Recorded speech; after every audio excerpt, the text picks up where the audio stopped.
Hello, my friends, and welcome to SpeakSmart Stories.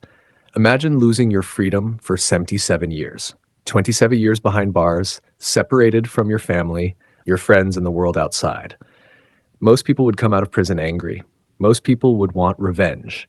But one man walked out of prison with forgiveness in his heart and hope for the future. That man was Nelson Mandela. His story is not just the story of a man. It is the story of courage, sacrifice, and the power of forgiveness.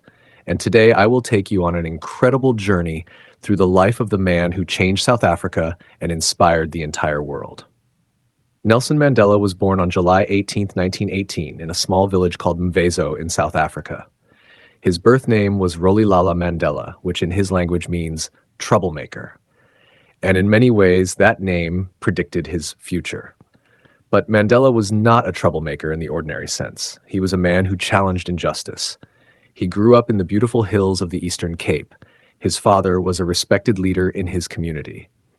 As a young boy, Mandela lived a simple life. He played with other children, he helped take care of cattle, and at night, he listened to elders telling stories around the fire.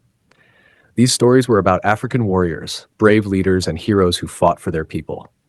Those stories planted a seed in young Mandela's mind, a seed that would grow into a lifelong fight for freedom. When Mandela was 9 years old, his father died. This changed his life forever. He was taken in by Chief Jongintaba, the acting king of the Thembu people.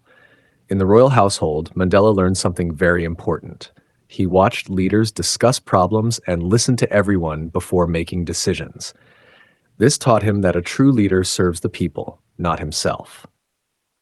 Mandela went to school and quickly became a strong student. It was at school that a teacher gave him the English name Nelson. At that time, many African students were given English names as part of the colonial education system. But Mandela was curious. He asked questions, he read books, and slowly he began to understand that something was deeply wrong in his country. In South Africa, a system called apartheid controlled people's lives. Apartheid means separation. It was a system of laws that separated people based on race. White people had power, land, and freedom. Black people, even though they were the majority, had very few rights. They could not vote. They could not live where they wanted. They could not even walk in certain areas reserved for white citizens. This injustice would shape the course of Mandela's life. Mandela later went to Fort Hare University, one of the few universities available to black students. There he met young people who also dreamed of freedom and equality. But Mandela's student activism led to protests, and he was eventually expelled. Soon after, he made a bold decision. He left the royal household and moved to Johannesburg, the largest city in South Africa. Johannesburg opened Mandela's eyes even more. He saw the cruelty of apartheid every single day. Black workers were treated unfairly. Families were forced to move from their homes. People were arrested simply for breaking discriminatory laws. Mandela decided that he could not remain silent. In 1944, Mandela joined the African National Congress, also known as the ANC. The ANC was an organization dedicated to fighting for the rights of black South Africans. At first, the organization focused on peaceful protest. Mandela and other young leaders believed stronger action was needed. Together, they created the ANC Youth League, which encouraged mass protests, strikes, and civil resistance. Mandela also became a lawyer. Together with his friend Oliver Tambo, he opened South Africa's first black law firm. Their office became a place where oppressed people could seek justice. Every day, Mandela saw how apartheid laws destroyed lives. People were arrested for not carrying identity passes. Families were separated. Entire communities were forced out of their homes. This strengthened Mandela's determination. In 1960, a tragic event shocked the world. In a town called Sharpeville, police opened fire on peaceful protesters. 69 people were killed. Many were shot in the back while running away. This event changed everything. Mandela realized that peaceful protest alone might not defeat the apartheid regime. So in 1961, he helped form an armed resistance group called Umkhonto we Sizwe, meaning Spear of the Nation. Their mission was not to harm people, but to sabotage government property and infrastructure. But the government soon hunted Mandela down. After living in hiding for months, he was finally arrested in 1962. During his famous trial in 1964, Mandela delivered one of the most powerful speeches in history. He said he had fought against both white domination and black domination, and he declared something unforgettable. He said he believed in a democratic and free society where all people could live together with equal opportunities. Then he ended with these powerful words: "It is an ideal which I hope to live for and achieve, but if necessary, it is an ideal for which I am prepared to die." The world held its breath. Many expected Mandela to be sentenced to death. Instead, he received life imprisonment. He was sent to Robben Island, a harsh prison off the coast of Cape Town. There, Mandela spent 18 years in a tiny prison cell. He slept on a thin mat on the floor. He worked long hours breaking rocks in a limestone quarry.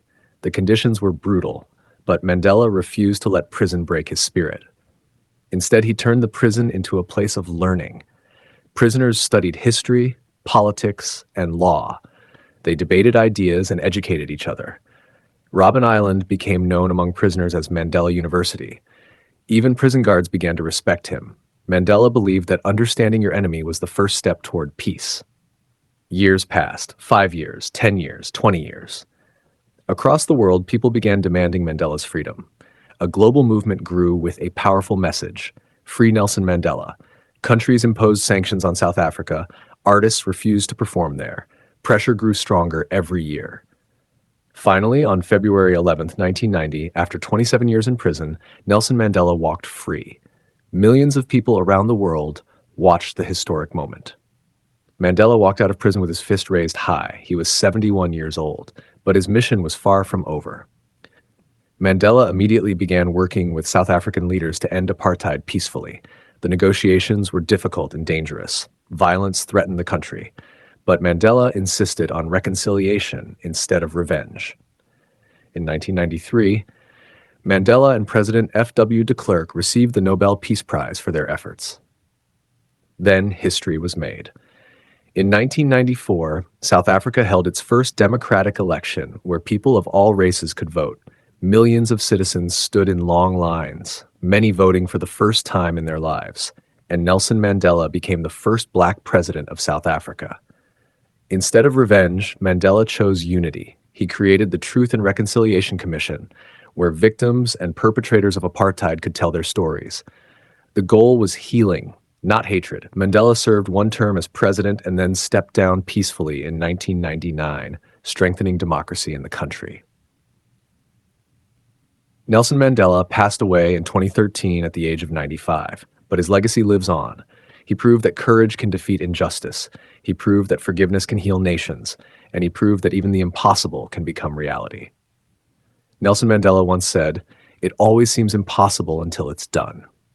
And his life proved that those words were true. From a small village boy to a freedom fighter, a prisoner, and finally a president, Nelson Mandela showed the world that one person can truly change history. This is the powerful story of Nelson Mandela, a man who spent 27 years in prison but came out strong enough to change a nation.